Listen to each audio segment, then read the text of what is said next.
Why can't the darn oil stocks catch a break? On a day where we had all sorts of good news for the oil market, the trade truce with China that could potentially breathe new life into the global economy and boost demand, while Russia and Saudi Arabia just reached a deal to limit their output, reducing supply. Once again, the price of crude rallied. Yet the oil stocks lagged behind the averages again today. Some of them went down. We do have Iran as a wild card, but anything that makes a war with Iran more likely should send the price of oil higher, not lower. So what's wrong with the oil stocks? Well, it's simple. We're producing too much crude in this country for prices to stay up for very long. Right now, it's at 59 bucks a barrel, okay? And at 59, producers are going to keep drilling while selling oil futures, putting pressure on prices and locking in profits, even if it slows growth. In a way, the American oil industry it's a victim of its own success. We found so much Texas tea that the United States now keeps a lid on the price of crude. Forget OPEC, the petroleum exporting states you should be caring about.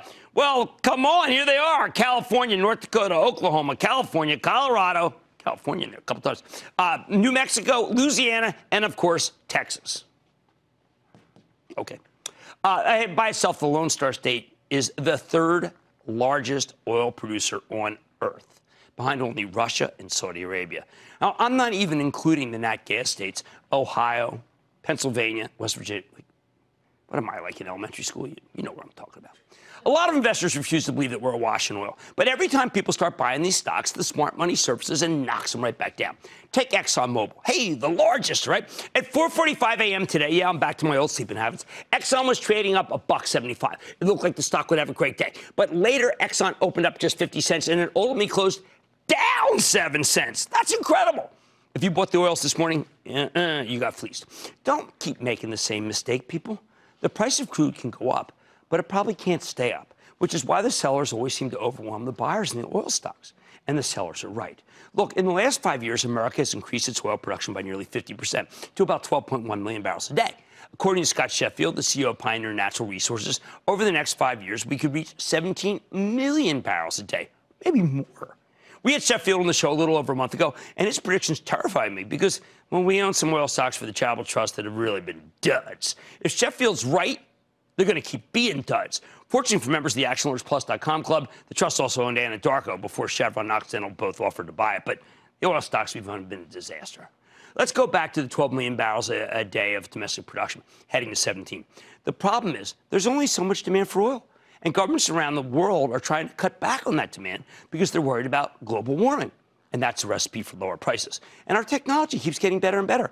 In the U.S., our rig count has actually come down year over year, yet our total production might increase by 1 million barrels a day this year.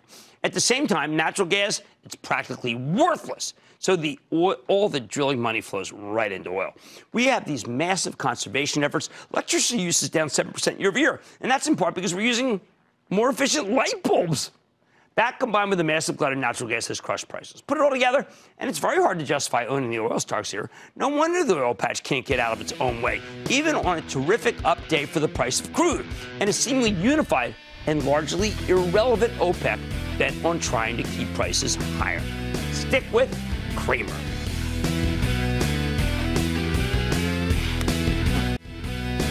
Don't miss a second of Mad Money. Follow @Jim Cramer on Twitter. Have a question? Tweet Cramer. #MadTweets. Send Jim an email to madmoney@cnbc.com or give us a call at 1-800-743-CNBC. Miss something? Head to madmoney.cnbc.com.